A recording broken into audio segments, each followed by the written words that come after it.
The life story of Sir Bernard Spilsbury begins where all our lives begin, with his parents. James Spilsbury's mother, described as an overpowering woman, steered her son away from pursuing a career in medicine.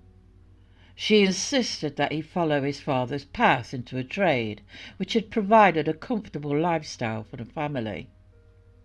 As soon as James married Marion Joy from Stafford, he did indeed go into a trade, but he made sure it was a medical one. Once he had moved away from his caring but overbearing parent, he set up his business in Leamington and vowed that when he and his wife had a child, that child would become a doctor.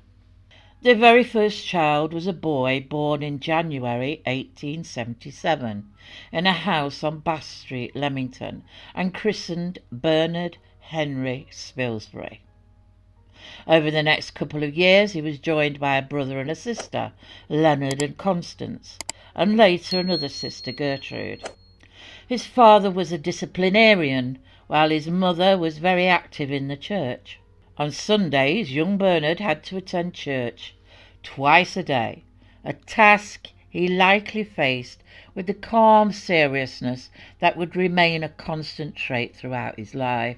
His father, James Spilsbury, was a fair man and an intelligent one.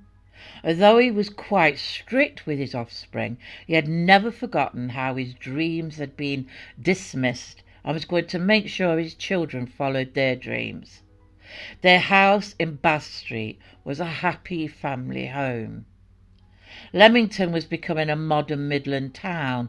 People came there for the waters and to be amused while they took them. Even Bernard Spilsbury's self-reliant and decided character must, in these formative years, have been influenced by his surroundings. Bernard was always known for his exceptional good looks since childhood, which remained with him throughout his life. He had a short nose, a well-defined face, grey eyes, light brown hair, and stood tall in his later life at 6 feet 2 inches. Though rather quiet, he was always cheerful and good-tempered. As I've said, the family home was a happy home. The home comforts of a wealthy family gave them every reason to be. He was homeschooled and enjoyed the lifestyle his parents afforded.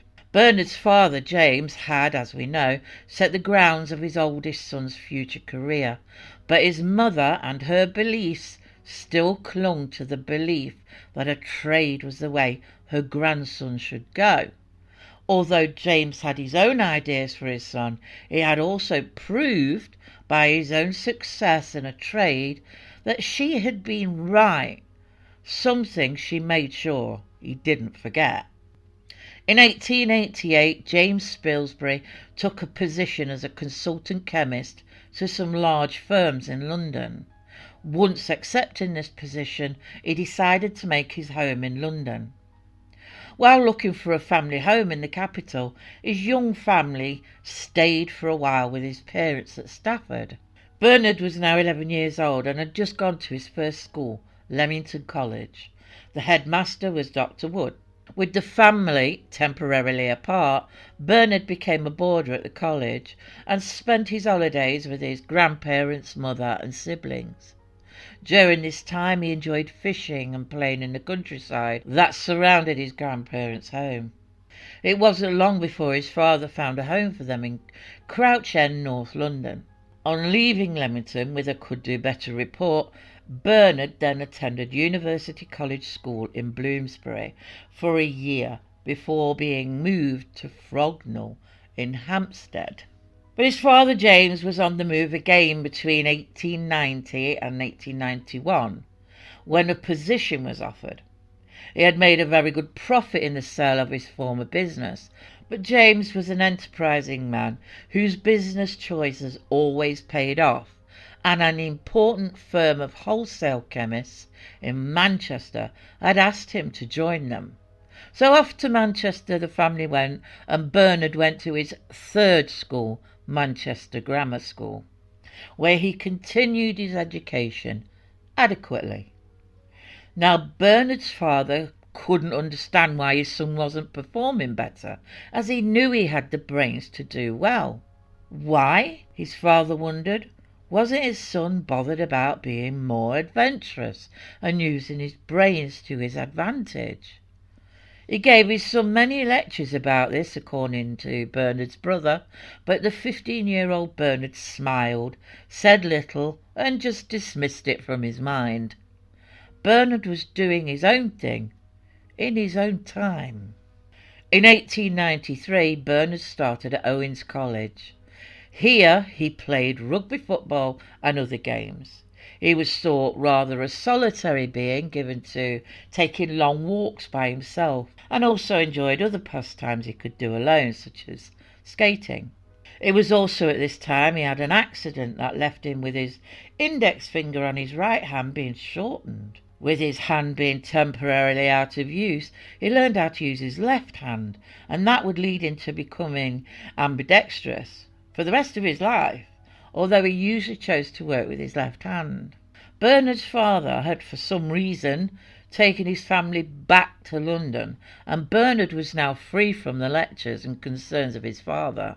Bernard was a methodical young man who knew his direction in life would be in the medical field, but in what form would that take, he wasn't sure.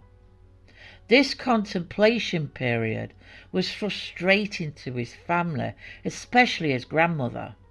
It would seem Bernard's laid-back attitude to his future went no further than becoming a country general practitioner. As some time passed, he found himself immersed in biology and bacteriology, and this was appealing to him. He read more and more about the subjects and began to feel this may be his future. He was now using small animals to dissect and learning about the inner workings of the human body. In January of 1895 he sat for the London University matriculation, taking preliminary science, chemistry and biology, and having passed he secured admission to Magdalen College. Before he started with this endeavour, his grandmother made a final attempt to lure him away from this course, offering to help buy him a partnership with a large firm in the trading industry. This time his father finally put his foot down and told her no, his son was going to take his own course in the medical profession. Bernard was never going to be a draper. This, I'm guessing, would have made him smile. Spilsbury was at Magdalen for 3 years. He finished at the end of Easter term 1899, having taken his BA degree, prepared to enter St Mark's Hospital Medical School with a university exhibition worth £26 per annum. He was 23 and older than the average graduate, with one Oxford contemporary saying, "I regarded him once as a nice, very ordinary individual, and certainly never expected him to do anything brilliant." Although he didn't make a big impact at Oxford, his close family, while visiting, realised just how much work he was doing. He had delved into his academia and worked hard. Because of his laid-back attitude and lack of sharing how his life and work was going, nobody realised just how much work he was doing. He was an all-round catch. He had the looks and natural charm. He looked after himself and always looked smart. He liked children and was liked by them. He liked nicknames and gave most people he knew one, including himself, one being Buggins. Upon leaving Oxford, his primary goal was to become a general practitioner. He was content to continue on that path until an unexpected event would reveal his exceptional abilities. Fortunately, he was at the right place at the right time. St Mary's, Paddington. At this time, the hospital had 3 remarkable doctors working there, the founders of modern, for the time, forensic medicine, Dr. A.P. Luff, Dr. William Wilcox and Dr. A.J. Pepper. At this time, the study of anatomy and pathology was still seen as a morbid science. Doctors worked in criminal and coroner's courts, and with the mistakes made by the doctors in the 1859 case of Isabel Banks, more doctors shied away from helping the police. So from there it would be years before the work of the pathologists, especially those three doctors named earlier, would bring pathology back to importance in criminal cases. Another 10 years would go by before the Crippen case. The pathologists on that case, and not least Spilsbury's own decisive contribution, finally established forensic medicine in the firm position which it now holds. It was the inspiration of Luff and Pepper, and later of Wilcox, that solidified Spilsbury's future in pathology. Armed with a new, better microscope, Bernard Spilsbury made his way to London in 1899, where he set up home at Cambridge Terrace, Paddington. On the 2nd of October, he reported to Dr. Cayley, the Dean of the Medical School of St. Mary's. Spilsbury had taken the normal subjects for his degree: physiology, biology, chemistry, anatomy, histology and pharmacology. Surgery followed at St. Mary's, and then bacteriology. The new microscope, along with the immediate influence of Luff and Pepper, sparked an interest that grew to be all-consuming in the burgeoning field of pathology and post-mortem examinations. He experimented at home and worked hard, soon getting the attention of Luff and Pepper, who encouraged him to make a special study of scar tissue. Through his two seniors at St. Mary's, Spilsbury was introduced to Almroth Wright, whose work he had known since his days at Owens College. Wright was highly impressed by the abilities of Spilsbury, so he appointed him as an honorary member of Wright's Circus, a group of young men who specialised in bacteriology. Among them was Alexander Fleming, who had later become famous for his discovery of penicillin. Spilsbury was a diligent individual known for his tendency to keep to himself. His preference was to spend time with the older generation from whom he could gain knowledge. The subject he had chosen to follow separated him from the others of his age. He kept his life simple and shunned the high-jinks lifestyle of some of the students. Spilsbury didn't pass his finals until 1904. He had been a student longer than usual, and he was now 28 years old, and he had to wait another 6 months for his university degree. Spilsbury himself knew only too well what he was doing. He gave so much of his time to pathology because of the encouragement of such men as Luff and Pepper and Wilcox, who he became great friends with. Spilsbury met a young lady named Edith Horton while visiting his family in Birmingham in 1900.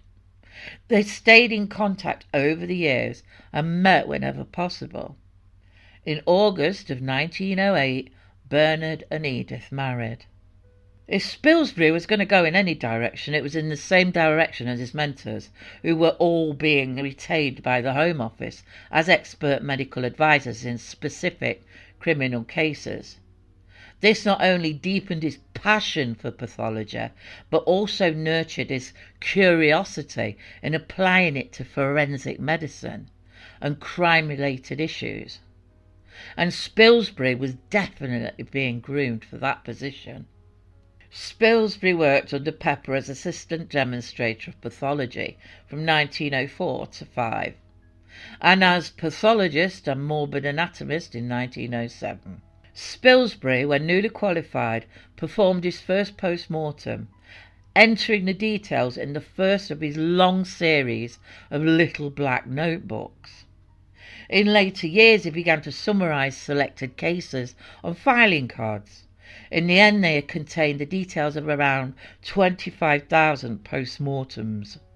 These cards contained abstracts from his black notebooks that he intended to put into more detail in his book that would be left incomplete at his death. His heart was in his work, and the work was multiplying. The qualities that made him an ideal demonstrator caused coroners to make more and more frequent calls upon him, and his name was becoming more prominent in his circles. Spilsbury was now earning more money, so as previously stated, he married Edith and set up home in Harrow-on-the-Hill and travelled to Paddington every morning. He still had the normal working man's leisure and could get home in the evenings and be free at weekends to see something of his wife and the first of their 4 children. Leading up to the Crippen case. Only 2 years after he had married, he was introduced to the case which was to lift him from relative obscurity. He was already, in 1908, something of a figure in the medical world, and he became a more prominent one when he succeeded Pepper as pathologist at St. Mary's. However, this did not mark the end of the relationship between the two.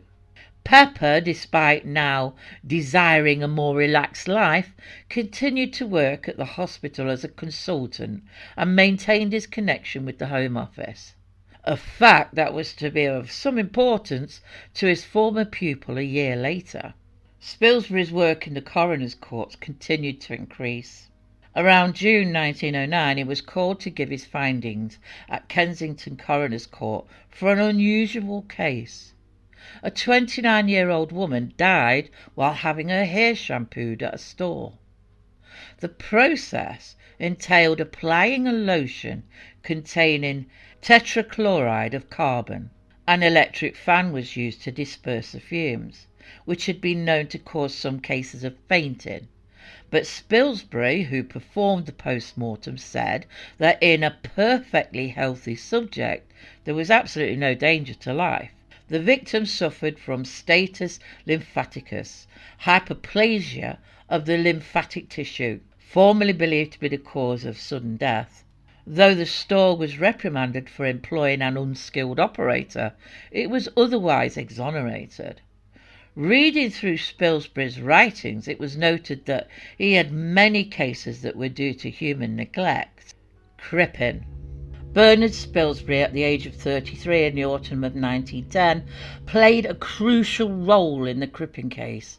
This was the beginning of his prominent involvement in numerous sensational murder trials, earning him the title of "that incomparable witness" by Lord Darling, and became known to the general public. At a casual reading of the transcript of evidence, it may be difficult to understand why the junior pathologist, called by the prosecution, created the remarkable impression which undoubtedly he did. A closer examination of the questioning of Spilsbury reveals the emergence of a new influence in the specialised field of forensic medicine through just a few key questions and answers. The case was important to the world of forensics because at that time it was still fighting scepticism and prejudice. The trial of Dr. Crippen was a landmark in the history of forensic medicine, as well as marking Spilsbury's own career. Spilsbury wrote about many cases, but, as we know, the trial of H. Crippen was the most read. The book was published 10 years after the event, when his own position had been long established.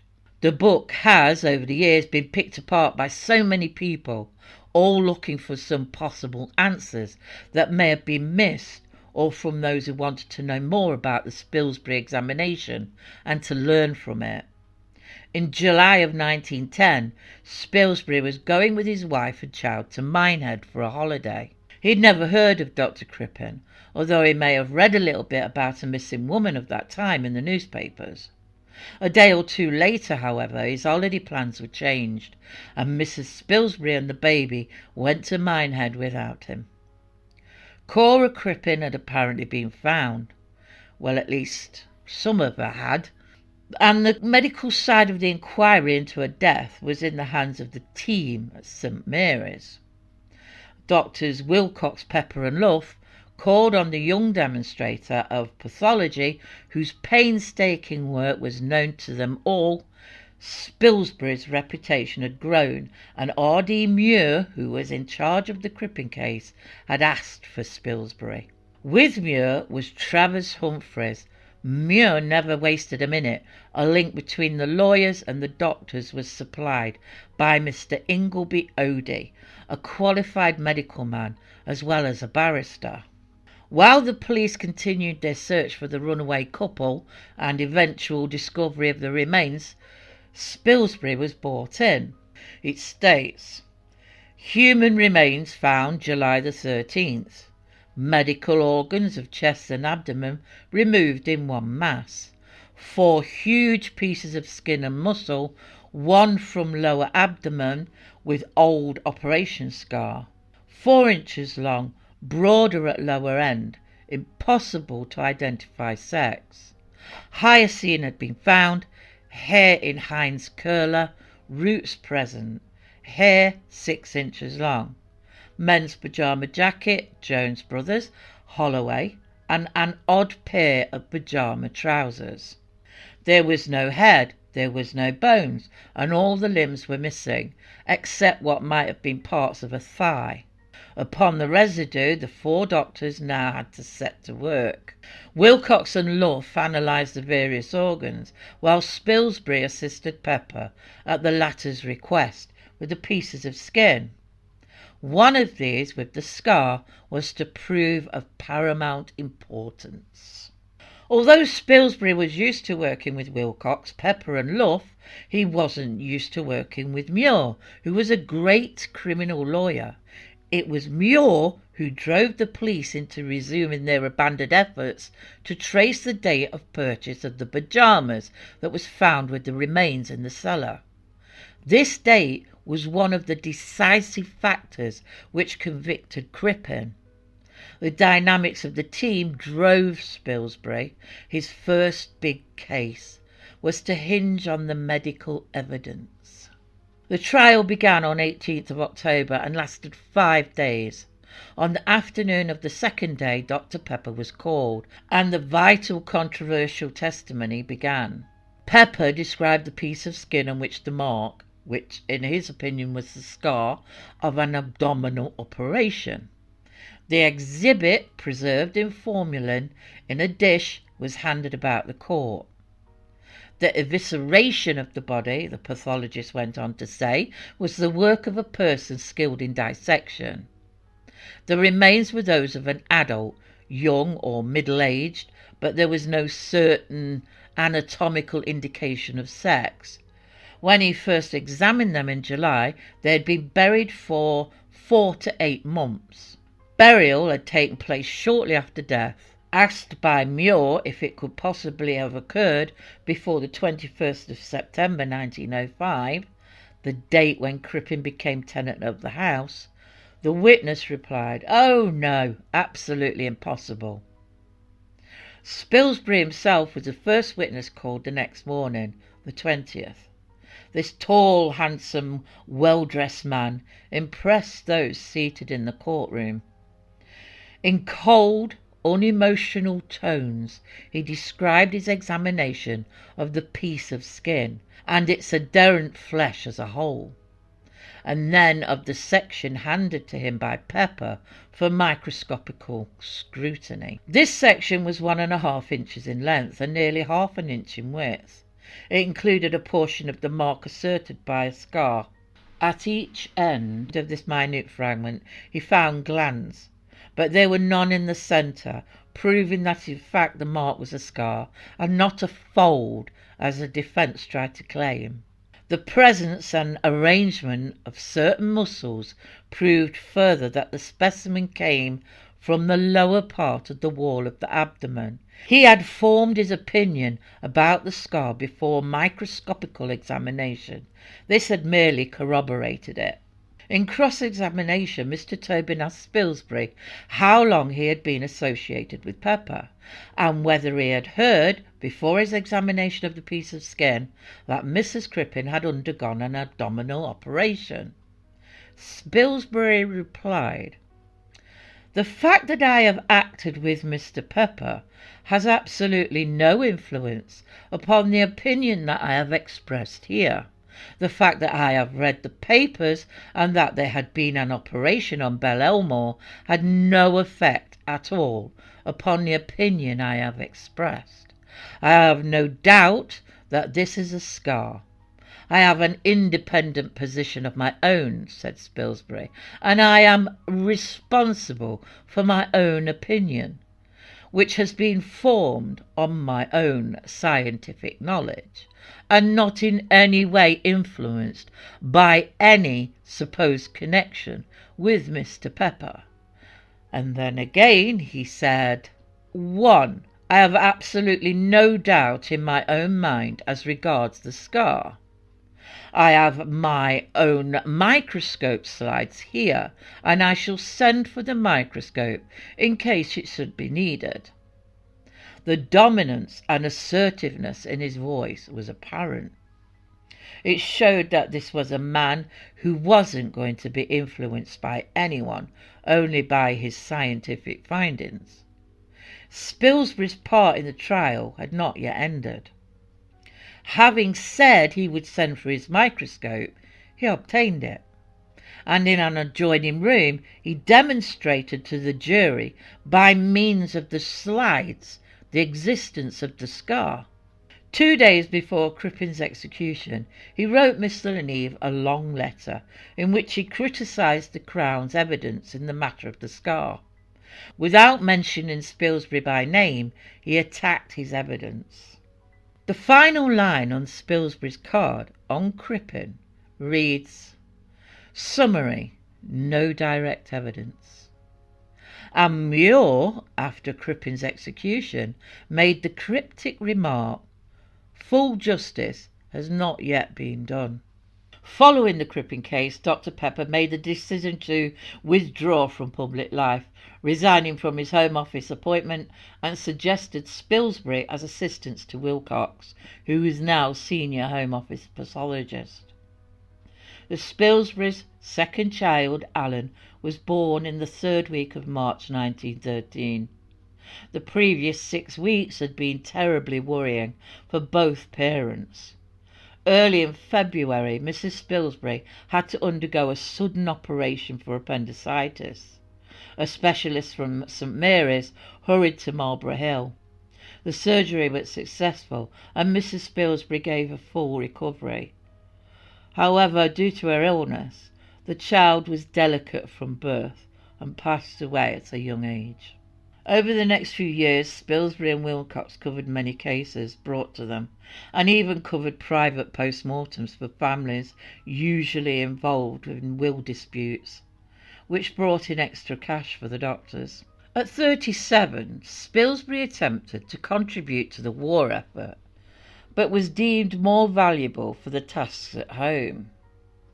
In contrast, Wilcox managed to participate in the reconstructing of the Indian Medical Service in Mesopotamia. While Wilcox took on an active role abroad, Spilsbury stayed back and undertook the workload of 3 men. It was 1915, and Spilsbury had decided to move his family to a safer place after the first Zeppelin raid on London. His family were moved to Malvern in Worcestershire, while he remained at their home at Marlborough Hill. The little time he spent there was just to eat and sleep as he travelled the country working cases. In just 2 weeks of February 1915, he went first to the Finchley mortuary, then a tram for Blackpool, and finally to Herne Bay, to conduct at each place a post-mortem on one of the victims of George Joseph Smith. When Smith was arrested for the charge of bigamy and suspicion of murder, Spilsbury was asked to determine how the women died. George Joseph Smith was born on January 11th, 1872 at 92 Roman Road, Bethnal Green, his father being George Thomas Smith, an insurance agent, and his mother Louisa Smith, née Gibson. The son displayed criminal tendencies early on, it would seem, and seems to have been sent to the reformatory at Gravesend at the tender age of 9. remaining there until he was 16. When he left the reformatory, he went to live with his mother, but carried on stealing and got 7 days for a small theft. On February the 7th, 1891, he was sentenced to 6 months' hard labour at Lambeth Police Court in the name of George Smith for stealing a bicycle. On July the 24th, 1896, he received 12 months' hard labour at the North London Sessions for larceny and receiving. After coming out of prison, he moved on to Leicester, where he opened a baker's shop at 28 Russell Square. While living there, he met, towards the end of 1897, Caroline Beatrice Thornhill. After a short time they married on January the 17th, 1898, at St. Matthew's Church. Her relatives, who strongly disapproved of the bridegroom, did not attend. Smith was now going by the name George Oliver Love, and described his father as a detective of the name of George Love. The business failed in about 6 months. Mrs. Love went to a cousin in Nottingham, where Mr. Love followed her. He brought her with him to London and forced her to take various situations in London. He supplied false references, posing as a late employer. He also obtained situations for her at various places on the south coast, such as Brighton, Hove and Hastings, where he would get her to steal. In Hastings, his wife fell into the hands of the police. Smith succeeded in making his escape for a while from the clutches of the law, only, however, to be arrested in London on November the 11th, 1900, on a charge after they were given information by his wife. He was taken to Hastings, and on January the 9th, 1901, 2 days before his 29th birthday, he was sentenced to 2 years' imprisonment with hard labour for receiving stolen goods. He was released on October the 10th, 1902.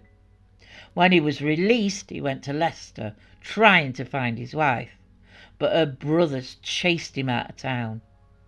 She had reason to fear for her safety if she remained anywhere near George, so she left the country and moved to Canada. She was summoned back to England by Scotland Yard authorities in 1915. But Smith had a backup wife who he committed bigamy by marrying. In 1899, at the registry office, St. George's, Hanover Square, he only saw her on occasions where he'd demand money. It's not known just how many women he had done this to over the years. In June he was in Brighton, and he encountered on the front Mrs. Florence Wilson, a widow. He gave the name of George Joseph Smith, posed as a man of means, and followed Mrs. Wilson to Worthing, where she was employed. The usual proposal of marriage followed. He claimed to be a dealer in antiques. They remained at Worthing for about 3 weeks, and the lady made arrangements to withdraw her balance from the bank. She introduced him to her friend, who took an instant dislike to the antique dealer. On July the 3rd, the happy pair went to Camden Town Post Office to withdraw the money. £20 in gold and 2 £5 notes were placed on the counter and snatched up by Smith. It would be found that he had stolen at least £80 to £90 worth of stuff from her. With Mrs. Wilson's money, he took off to Bristol, where he set up a small shop at 389 Gloucestershire Road as a second-hand furniture dealer. Edith Mabel Pegler lived with her mother on the same road. On July the 1st, she advertised for a situation as a live-in housekeeper. Smith replied to her advertisement, and she consented to keep house for him. After only a week, Smith had so captivated Miss Pegler's heart that she consented to be his. He made up a mythical aunt who allowed him money so he could travel the country dealing. The marriage was conducted at St. Peter's Registry Office in Bristol on July the 30th by special licence, describing himself as 33 years of age, a bachelor and general dealer, son of George Smith's deceased. And it would seem she was the only woman he wasn't cruel to. About June 1909, Smith was in Southampton with Miss Pegler, and using his cover, he told her he was off to do some antique dealing. He met Miss Sarah Freeman posing as George Rose. They got on well, but he left her feeling flattered and hoped to see her again. That didn't happen until October, when they continued their relationship. They were married on October the 29th at the local registry office by special licence. They took the train to Clapham Junction and put their belongings in the cloakroom. While there they went to find apartments. Mr. Rose knew that his wife had £50 in cash before he married her, and he lost little time in ascertaining the full extent of her resources. He looked at her bank book while she was unpacking and was delighted to find that she was worth £260, without including about £30 of government stock. By the 2nd or 3rd of November, the whole £260 in notes and gold, he'd asked for it all in gold, was in Mr. Rose's possession. On November the 5th, the proceeds of the sale of the government stock were handed over to Mr. Rose in his wife's presence, and having now acquired everything but what she stood up in, the antique dealer and picture restorer was moved by a very natural desire to expand his bride's mind by taking her to the National Gallery. Here Mr. Smith retires and leaves this submissive lady, promising to return in a moment. He didn't return, but what he did do was return to their lodgings, where he packed up every stitch of clothing the poor deceived and betrayed girl possessed, and when, after waiting an hour at the gallery, she returned to their apartments, she found only 3 empty boxes and his cycle, which was left in the cloakroom. She never saw Mr. Rose again until he was in custody on a charge of murder on April the 24th, 1915. Returning to Miss Pegler, he used the money he had stolen from Miss Freeman to buy a home, telling her he had sold a valuable painting. It was at this time he married a Bessie Monday, and as per usual took all he could and left. Miss Pegler noticed her husband began to show symptoms of restlessness after some time, and he said he would go to London and around the country dealing. He left her with very little money to run the small shop during his 5 months of absence. As Smith did not support her, and the business was not thriving, Miss Pegler sold it for a few pounds, about £5, and returned to her mother. The reunion of Beatrice Mundy at Weston-super-Mare, where Beatrice Mundy had been stopping since February. On March the 14th she went out to buy flowers for the lady she had been staying with. She returned to the house excited, as she had found her husband looking out over the sea. He arrived at the home at 3 p.m. and she left with him. He did no more than take her to the solicitor to obtain more money. They left Weston-super-Mare, staying at lodgings in different towns, and late in May arrived in Herne Bay.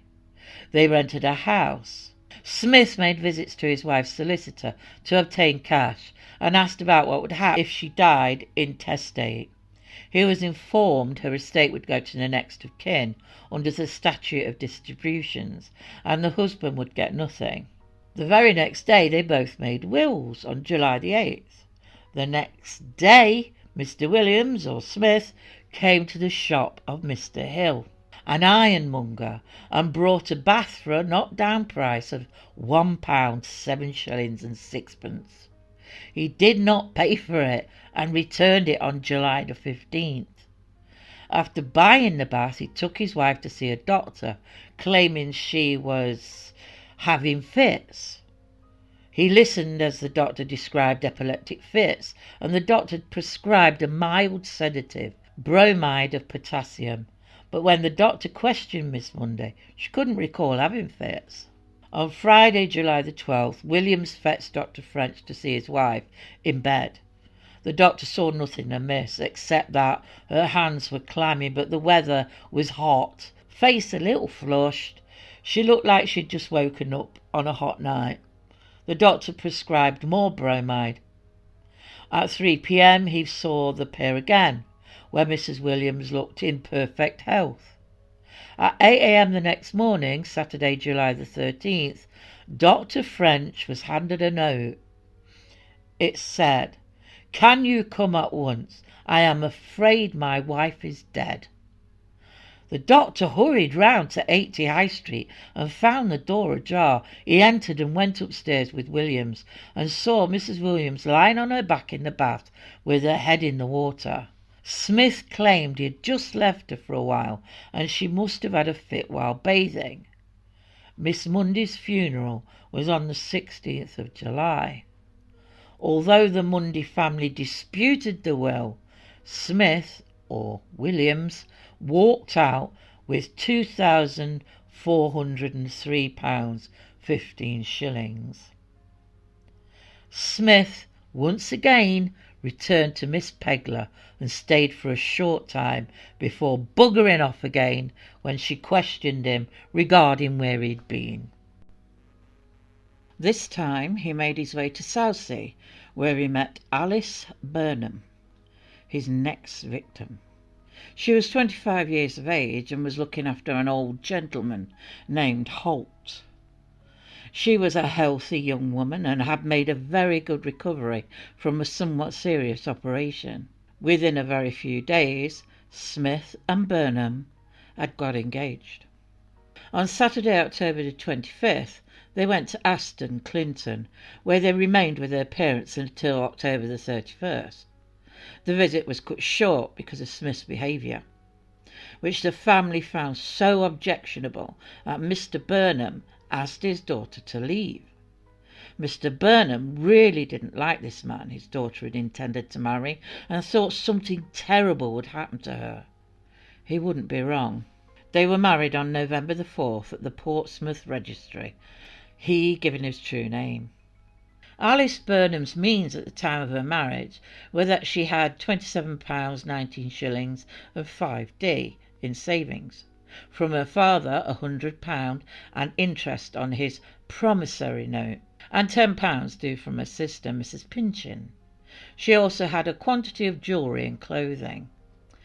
In the words of Inspector Neal, on the 20th of the 10th, 1913, she drew all her money from the bank. On the 3rd of the 11th, 13, Smith introduced her to an insurance agent, with the result that she was insured for £500. On the 4th of the 11th, 13, the prisoner, Smith, married her at Portsmouth Registry Office in the name of George Joseph Smith. He immediately asked Mr. Burnham for the £100, which Mr. Burnham didn't send, as he was suspicious of the man and wanted to know more about him, so he consulted Mr. Redhead's solicitor of Aylesbury, who wrote to Smith asking him something about himself, and in reply Mr. Burnham received an insulting letter. Smith threatened to commence proceedings.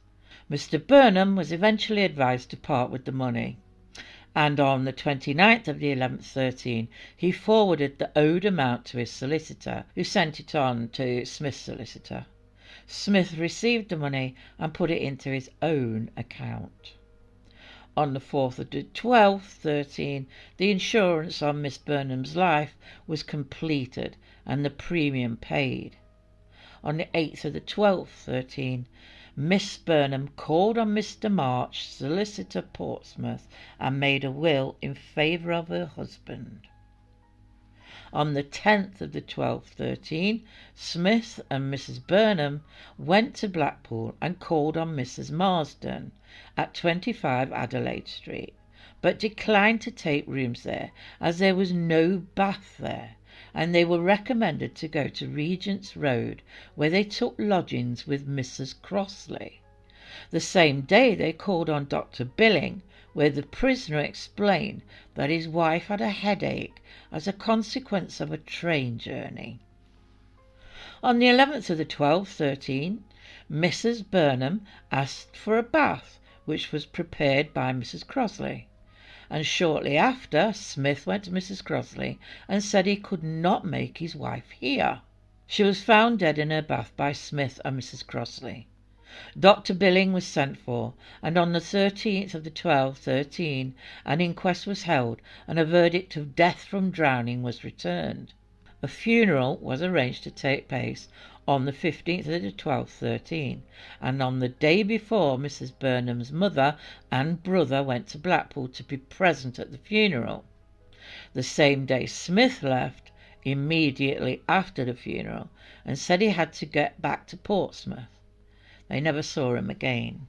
He went to 80 Quinberley Road, sold all Mrs. Burnham's belongings, and then went to London, where he approached Kingsbury and Turner, solicitors, in Brixton, on 18th, 12th, 13th, with a view to them obtaining probate. On 22nd, 12th, 13, he returned to Miss Pegler at Bristol, where he said he had been to Spain and had done fairly well. On the 19th of the 1st, 14, he received the money from the insurance under Burnham's will. He resided in Cheltenham some time with Pegler. The money paid under the insurance was £506. On the 22nd of the 1st, 14, with this money he increased his annuity to the extent of £500. With Miss Pegler, he then went back to Bristol. He returned to Edith Pegler, and once again they wandered from place to place, Bournemouth, Torquay, until about August the 14th, when, once more in Bournemouth, he marked down his penultimate victim in the person of Alice Reville, a domestic servant. He met her on the 7th or 8th of September on the front. They had a conversation where he flirted with her. He told her he was an artist. That same evening they met again. He told her his name was Charles Oliver James. They met every evening. After the 3rd or 4th day, he had asked her to marry him, and she consented. He said they would combine their money.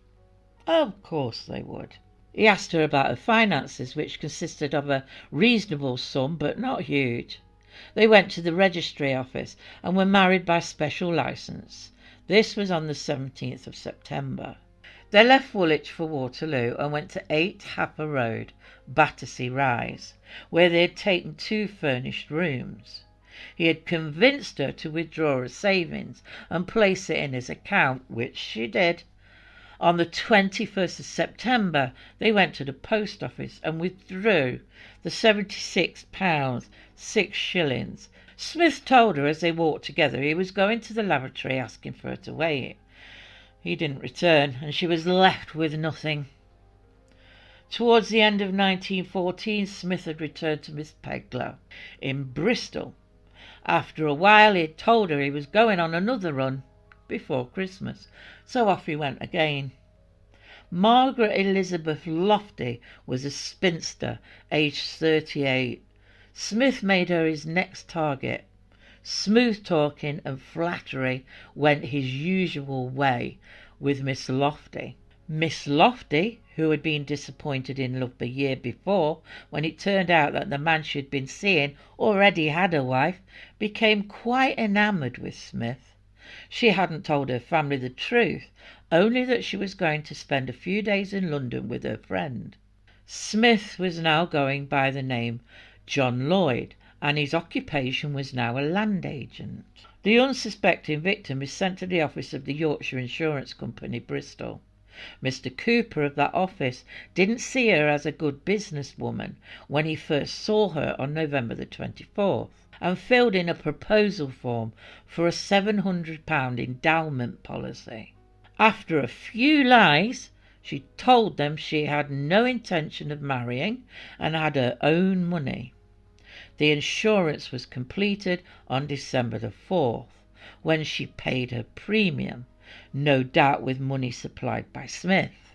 On December the 17th, they left the Dalkeith House, 4 Stanley Road, Bath, from which they had been married, the same day, and with no luggage beyond a hold-all and a Gladstone bag, they took the train to London and went to 16 Orchard Road, Highgate, where Lloyd had booked rooms on the previous Monday.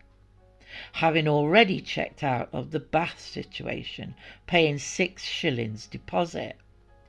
Now the landladies of the premises had changed their minds about letting them the rooms, as they were anxious about it, so the couple were turned away at the door. Mr. Lloyd wasn't very happy. Inspector Neal's notes reads, about 5 p.m. on the 17th of the 12th, 14, Smith, in the name of Lloyd, arrives at 14 Bismarck Road and takes on a room after inquiring if there is a bath, and at 8 p.m. on the 17th of the 12th, 14, he takes Mrs. Lloyd to see Dr. Bates at 30 Archway Road, who prescribes for her, and on the 18th of the 12th, 14, Mrs. Lloyd goes to the office of Mr. Lewis, solicitor, of 84 High Street, Islington, and makes her will, bequeathing everything to her husband, who was appointed her sole executor. On the same day, she draws out her whole balance in the savings bank from Muswell Hill Post Office, £19, 9 shillings and 5d. having given notice of withdrawal on the 15th. And on the 18th of the 12th, 14, she returns to Bismarck Road, and at 7:30 p.m. on the 18th of the 12th, Mrs. Lloyd asks for a hot bath, and at 8:15 p.m. on the 18th of the 12th, Heath is called to the house and finds Mrs. Lloyd dead. And on the 20th of the 12th, Mr. Lloyd calls on Mrs. Beckett and desires to have the funeral the next day. 22nd of the 12th, 14th, Mr. Schroeder holds an inquest, which he adjourned to the 1st of the 1st, 1915, when the jury found that Mrs. Lloyd died from suffocation by drowning in the water. The 4th of the 1st, 15, Smith, as John Lloyd, calls on Mr. W. P. Davis, solicitor, of 60 Uxbridge Road, Shepherd's Bush, and produces the will of Mrs. Lloyd, née Lofty, and her marriage certificate and her life policy, and instructs him to obtain probate. On the 19th of the 1st, 15, in consequence of information received, Detective Inspector Neal communicates with the Aylesbury Police and with the GPO, and on the 21st of the 1st, 15, Inspector Wotton replies from Aylesbury, and reports are received the same day from Bath and Bristol. On the 22nd of the 1st, 15, 3 documents reach the police. Mrs. Lloyd's bank book with her withdrawal order and receipt for £19, 9 shillings and 5d, and on the 22nd of the 1st, 15, Inspector Neal submits his first report. Subject: suspicious deaths from Kentish Town, and on the 1st of the 2nd, 15, having kept daily observation on Mr. Davis's premises, the police see Mr. Lloyd enter the office. On leaving, he is stopped by Detective Inspector Neal and Police Sergeants Page and Reed. When he admits he is also George Smith, who married Alice Burnham, who died in her bath at Blackpool, as it was thought he might be in possession of firearms, he was searched, but none were found. He was not dressed in mourning, and the only evidence of such was a black tie in his bedroom at his new address, 14 Richmond Road, where was found a hold-all with a quantity of ladies' clothing. Lloyd was identified as Smith the same night by Mr. Burnham and Mrs. Pinchin, and on the 2nd of the 2nd, 15, he is charged with causing a false entry to be made in the marriage register at Bath. He is remanded at Bow Street. Spilsbury was brought in, and in just over a fortnight, in February 1915, he went first to the Finchley mortuary, then took a tram to Blackpool, and finally travelled to Herne Bay to conduct at each place a post-mortem on the victims of George Joseph Smith.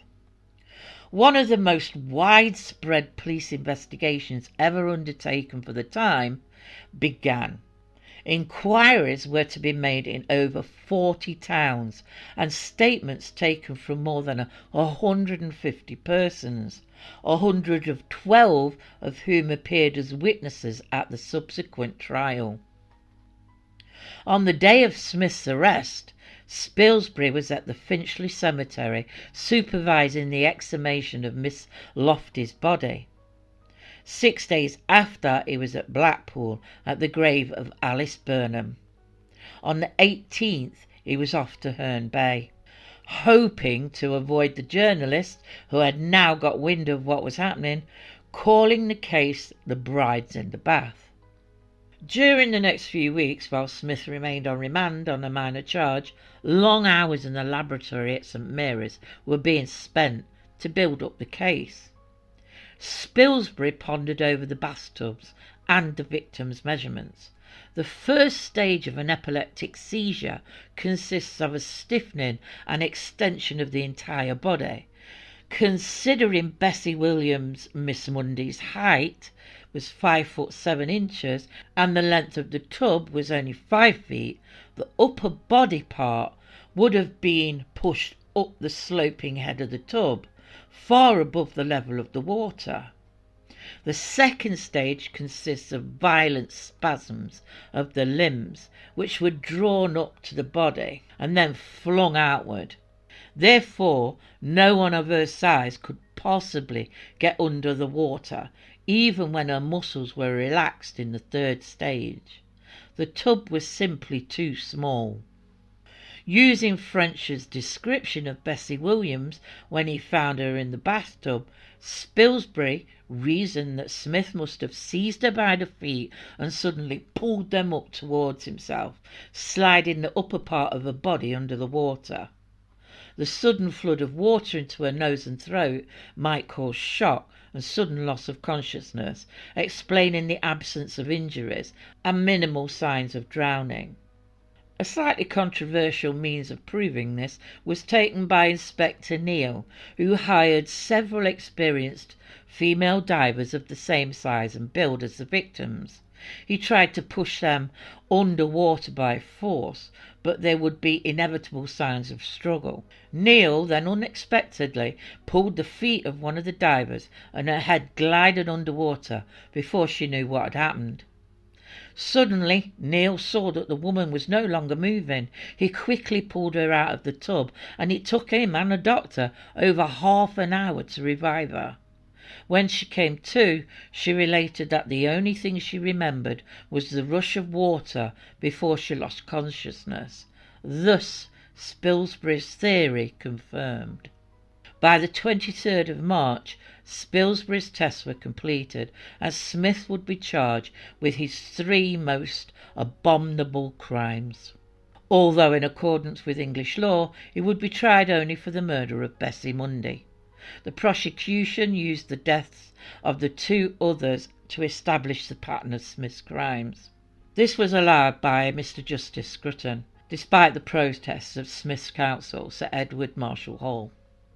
The press had for weeks referred to all the victims as the brides in the bath, and it would seem, and who could blame them, that nearly everyone thought that if Smith could take the life of the one woman, he was probably responsible for the others, as they died in similar circumstances. In respect of each case, the distinguished medical witnesses were cross-examined at length as to the effect on a person in a bath of epilepsy, faintness, influenza or shock. Spilsbury's evidence began on the evening of the 6th day, the 28th of June, and was carried on into the next afternoon. Examined by Archibald Bodkin, Spilsbury began his testimony by describing the results of his post-mortems on the 3 bodies, starting with that of Constance Annie Williams, otherwise known as Bessie Mundy, with whose murder the prisoner was charged. It was in an advanced stage of decomposition, but there was no ascertainable trace of disease. A condition of the skin known as goose skin occurs, said Spilsbury, in some cases of sudden death, and perhaps more frequently in sudden death from drowning. The remains of Alice Burnham were even more decomposed, though her death had occurred a year later. A slight thickening of the mitral valve, which allows the blood to pass in one direction, only through the cavities of the heart, should not have affected her health in any way. Such a case of thickening, Spilsbury added, was almost an everyday occurrence in post-mortems. He could find nothing else wrong with her. In the case of Miss Lofty, or Mrs. Lloyd, the last of the three to die, though her body was the first exhumed, the heart and other organs were perfectly healthy. They were, in this instance, slight bruises on the left arm, which Spilsbury's opinion had been caused before the death.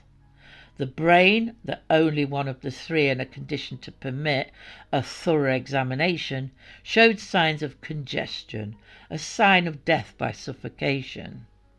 Spilsbury next turned to the means of death, particularly in connection with the theory of an epileptic fit put forward by the defence in the case of Miss Munday. Spilsbury repeated his earlier findings, demonstrating with the baths on display. Bodkin's closing speech for the Crown was brief, and Marshal Hall's for the defence a little longer. He had called no witnesses, and there was really nothing he could say, and after summing up, the jury was out for only 20 minutes before bringing a guilty verdict. Mr. Justice Scruton sentenced the prisoner to death. Smith was hanged in Maidstone Prison on the 13th of August 1915 by the hangman John Ellis.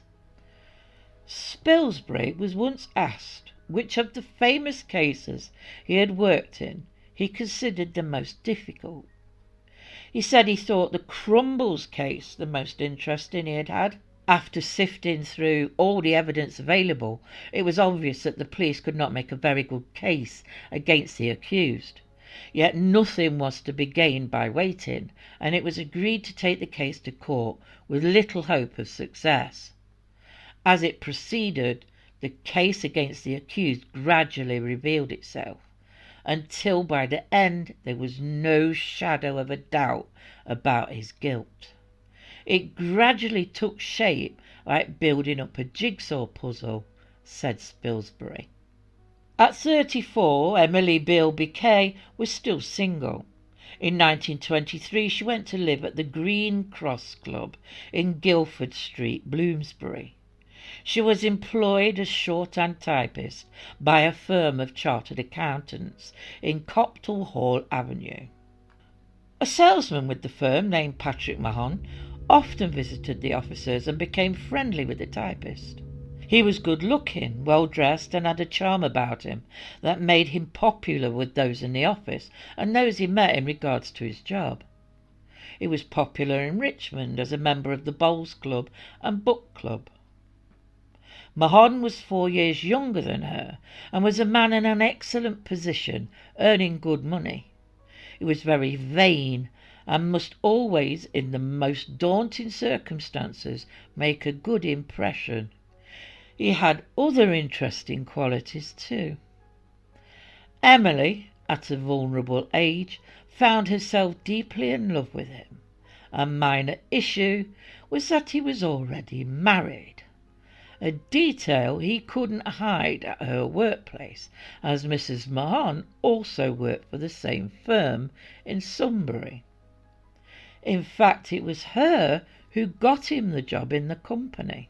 Mahon, in fact, owed everything to his wife, who was a good wife and mother to their daughter. Whatever he had told Emily about his home life, she fell for it, hook, line and sinker. One thing led to another between the two, and Emily became pregnant. She gave up her job and didn't worry about money, as she had money put by. He was known as Derek Patterson, or Pat for short, at the Green Cross Club, where he hoped his wife wouldn't find out where he was and what he was up to. This, apparently, was Emily's suggestion. A girl at the club had friends who knew him, and it would be a nuisance if rumours reached his wife. It was all one to Mahon, who would call himself anything. Wife or no wife, he was now Emily Kay's fiancé, and in March she was showing her friends a diamond and sapphire engagement ring, and writing to her sister about going to South Africa with Pat, who had a good post waiting for him there. Her savings of over £600 was clearly an attraction to him, and half this sum in £300 notes were passed into Mahon's hands. He had many different aliases and false addresses that he gave when passing over the notes, but this case is covered more in one of my previous videos. On the 7th of April she had already arranged to give up her room at the club, and that same day she finally left Guildford Street. 10 days later, on the 17th, her friend Mrs. Warren received a letter from her, though dated the 14th and written on the notepaper of an Eastbourne hotel. It had been posted only the previous evening, that of the 16th, and in London. In it was the news that Pat and Emily were together and were going to Paris for Easter. They would be in London for a short time before they voyaged to South Africa. Mahon's story is worth nothing, and he certainly had no intention of leaving England. Emily Kay, having burnt her boats, had no problem lying. Whatever plan was in her mind by the time her letter reached Mrs. Warren, she had already gone on her final journey. At the Pevensey end of the Crumbles, on the Wallsend Road, stood a terrace of small whitewashed single-storied cottages, and a larger detached residence with half a dozen rooms. The officer's house was up to let at the end of March. The advertisement appeared in the Daily Telegraph at the beginning of April, and that day a Mr. Waller telephoned about it. There was an interview.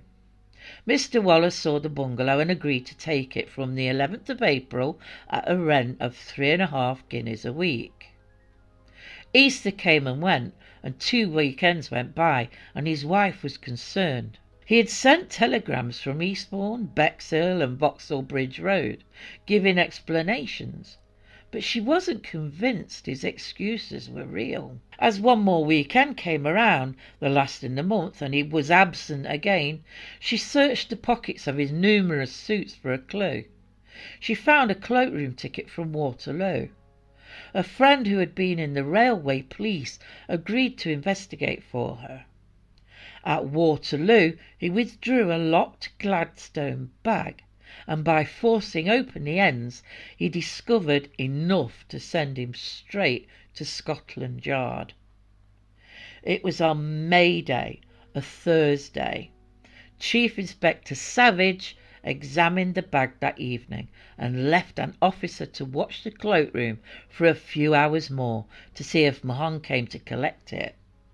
The next evening, that Friday, 2nd of May, a very good-looking man, whom was recognised as Waller, called at Waterloo for his Gladstone bag and was stopped by Detective Constable Thompson, taken to Kennington Road Police Station.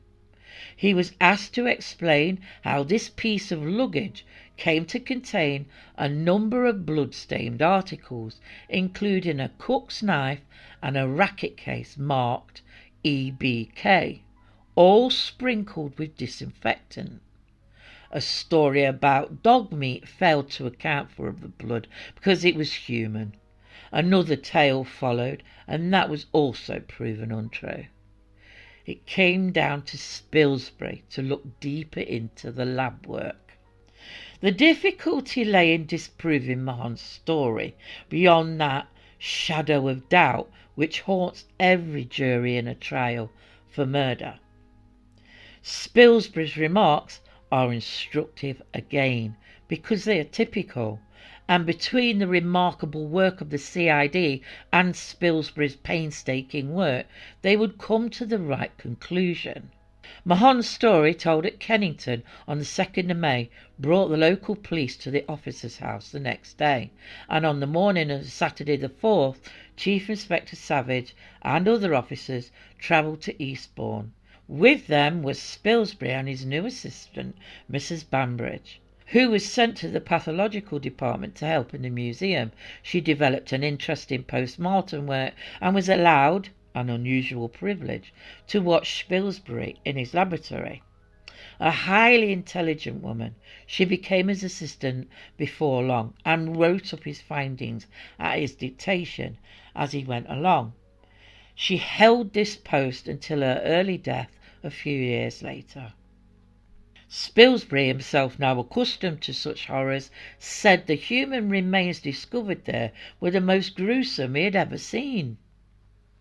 The front door of the house opened into what was now called the lounge, comfortably furnished in a commonplace style, but found something a little odd that they had brought in from the scullery, a 2-gallon saucepan on the brick hearth.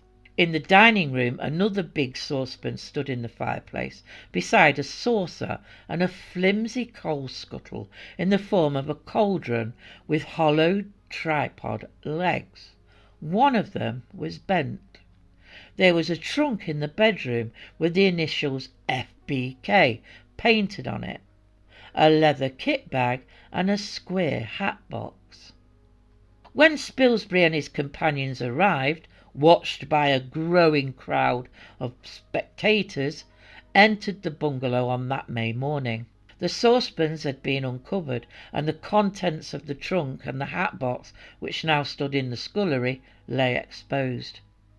Spilsbury put on his long white apron and rubber gloves and went from room to room, picking up objects, examining them, turning them over and collecting them in the scullery. He looked at the appalling luggage, peered into the saucepans and the bath and the basin. Then he had the kitchen table taken into the little courtyard, not far from where the police were digging, among the pebbles and coarse grass of the garden. He worked there for 3 hours at that table, while the police and Mrs. Bambridge stood by. Altogether, Spilsbury spent 8 hours in the bungalow that day. When he left, it was dusk, and the crowd outside had grown. What Spilsbury described in the court regarding his findings might be a little too graphic for some, so just a warning for those of a delicate disposition. Spilsbury's findings. On a rusty tenon saw, grease and a piece of flesh, articles of female clothing, greasy and blood-stained, some with soot or coal dust on them. On the cauldron-shaped coal scuttle, 2 minute specks of blood. In the saucer near it, solidified fat. The 2-gallon saucepan in the same fireplace was half full of a reddish fluid, with a thick layer of grease on the surface. This contained a piece of boiled human flesh. The skin had stuck to it. The metal fender was splashed with grease. There was more grease deposited in the second saucepan and smeared in the bath and basin. In the hat box, among soiled articles of clothing, were 37 pieces of flesh, cut or sawn. All were human, and all had apparently been boiled. The big trunk from the bedroom held 4 large pieces of human body, sawn apart, but not boiled. On one of these pieces, a left breast and shoulder, there was a bruise over the shoulder blade, the result of a blow inflicted before death, if only a few minutes before. It had been, in Spilsbury's opinion, a heavy blow. There was also in the trunk a biscuit tin containing various organs. The police had already found a large stain of human blood on a carpet. In the leather kit bag was a woman's brush and comb, a gold wristwatch and jewellery. There were 6 hats and other articles from a woman's wardrobe in the bedrooms. Among the cutlery and inventory which was found in Mahon's pocket was a carving knife. The distinction between this and the cook's knife found in the Gladstone bag at Waterloo, emphasised by Spilsbury in his evidence at trial, had an important bearing on Mahon's own story, so had the construction and condition of the cauldron. In the fireplace and in the dustpan was a quantity of coal and other ash, and this Spilsbury sifted with his customary infinite care, recovering from it nearly 1,000 fragments of bone, many of them splinters, but still identifiable as bone. The skull and upper part of the neck and the lower portion of one leg were missing. The flesh and bones went back with Spilsbury to Bart's, and that night, after the staff had left, he continued to work through the night, finishing around 6:30 a.m. the next day. He then carried on with his usual duties for the day, before continuing with the remains later that night. By the second morning, the 6th of May, he had discovered all that it was possible to discover, medically speaking. Spilsbury had single-handedly reconstructed all he could. Never before or after had he dealt with dissected, burnt, cut and ground tiny fragment pieces, and diligently pieced them back together over the course of 2 nights. The trunk and organs were carefully reassembled from a pile of brittle incinerated bone dust fragments. The legs, tibia, right femur and left radius were identified and joined together. Particles from both hands were also found. After careful examination, it was determined that all these body parts belonged to an adult female who was in her early stages of pregnancy at the time of death. Even after all this hard work, Spilsbury knew that the police really wanted to know just how she'd died, but that he couldn't say. But what he could say was how she didn't die. Among the lies Mahon told, 3 were fatal. One was easily disproved by routine police inquiries, and the other 2 by Spilsbury. Mahon was on his way to the bungalow, and after the meeting he made some purchases, among them a cook's knife and a tenon saw.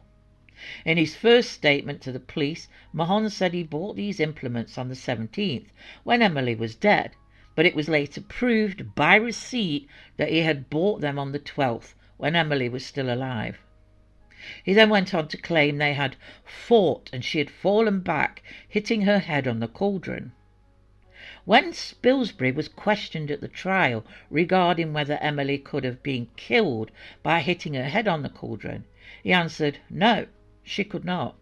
He went on, no fall on the coal cauldron, such as you have described, would be capable of inflicting such injuries to the head as to cause rapidly fatal results.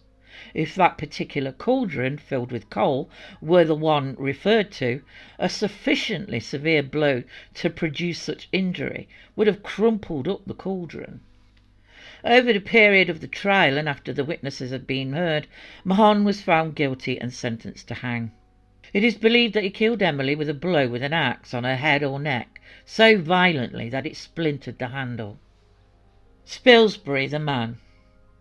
Sir Archibald Bodkin, in his words, states Spilsbury appears the perfect witness, the reserved man, and the insatiable inquirer of knowledge. He went on, Spilsbury will be a very difficult subject for a biographer. He never talked about himself, or except on strictly relevant lines, about his cases or his methods. I've questioned him many times as a witness, and I always noticed how fair and balanced he is as an expert. That's why both judges and juries trusted his testimony without hesitation. He had a gift. He was extremely good at explaining complicated findings related to his case in a simple and easy way that even someone without expertise could understand. He wasn't concerned about the money he received for his expertise. Charging a small fee was never his main focus. Instead, he was driven by the desire to uncover the hidden clues that forensic science could provide to determine the cause of a victim's death. Spilsbury was knighted early in 1923. His cases are many, and if I choose to continue with his findings, I would be here for even longer than I first thought. I have given an insight into just a grain of the cases he was involved with, but as we know, he will appear time and time again in cases that will hopefully be covered by myself. Just a few of the cases he was involved in.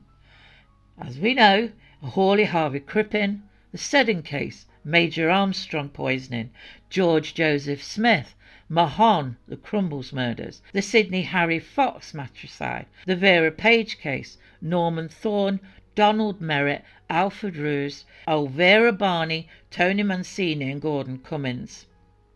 and his last two cases, Mrs. Cecil Cornock was accused of murdering her husband in December 1946 and the murder of Alec de Antiquis 1947. Nobody knows exactly when Spilsbury realised time was running out, that his famous abilities might fade soon, and years of hard work could lead him to financial struggle, and that the book he had hoped to write may not happen. He never mentioned it, but there are signs that by the early 1940s, likely after his stroke, he was afraid of what the future held. At the start of the Second World War, domestic tragedies were soon to overwhelm him. He had recently decided to work alongside his eldest son, Alan, in his laboratory at the University College. Peter, the second son, was about to qualify as a doctor, and Richard was at Oxford. Evelyn had married a few years earlier. Spilsbury himself was spending more and more time studying specimens and writing notes for his book. His two sisters, both unmarried, had for some time been living nearby in Hampstead. Great Britain had declared war on Germany. For the Spilsburys, like so many families of this time, these years were filled with overwhelming sadness. Peter was now a qualified medical man and house surgeon at St. Thomas's Hospital. While he went into rooms in that district, Alan, from lodgings in Cricklewood, still came daily to his father's laboratory in Gower Street. Richard was in the army, and Evelyn was driving an ambulance. Spilsbury himself remained at Verulam Buildings, going about his work. On September the 7th, the bombs rained down on London. At 8:30 p.m. on the 15th, it was the turn of the medical outpatients block and College House. There were no casualties among the patients, but 2 house surgeons and a nurse were killed. One of the house surgeons was Peter Spilsbury. The very next day, Sir Bernard Spilsbury hadn't been informed of what had happened to his son, so he sat in court going through letters which had come for him that morning. As he read one, he was seen to be on the verge of collapse. It was from a friend, consoling him on the death of his son. No name was mentioned. Spilsbury had already seen Alan that day, but until inquiries had been made from the court, he didn't know whether it was Peter or Richard who had been killed. From that day on, Sir Bernard Spilsbury would never be the same again. Not long after Peter's death, one of his sisters, Constance, passed away. By 1942, his wife was out of London.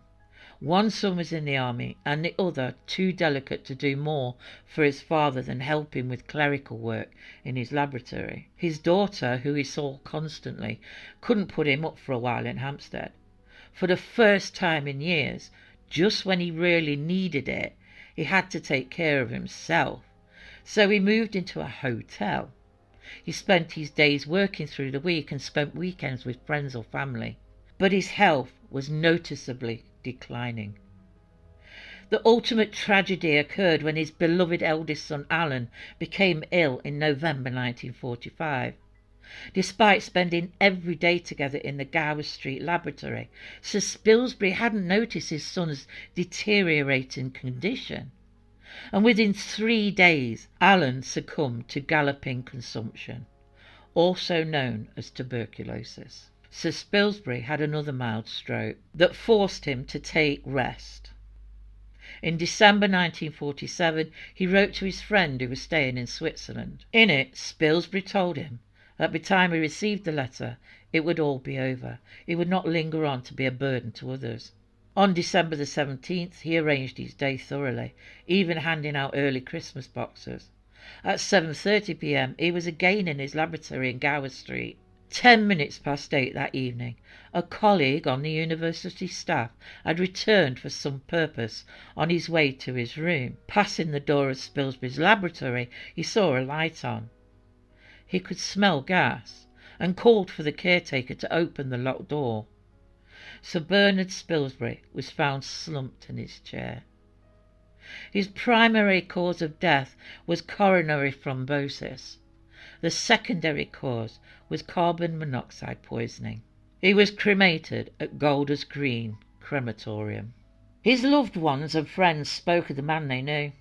He never seemed bitter. Fame didn't change him, and he didn't care about the rewards that came with it. What mattered most to him was truth, helping others, and being kind. Even if he had become a country doctor, like he had wanted to in his earlier life, he would have still been just as remarkable. I need to add this as a side note. Some of his peers had expressed their concerns because Spilsbury often worked alone and confidently affirmed his observations, which meant it was hard for his colleagues to verify. His authoritative demeanour created a perception of being error-free, causing many to wonder if it was his fame rather than strong scientific proof that influenced jury decisions in his favour. Sir Spilsbury's unmatched contributions and significant impact on forensic science were undeniably crucial, solidifying his position as a dominant figure in the field. Thank you for watching.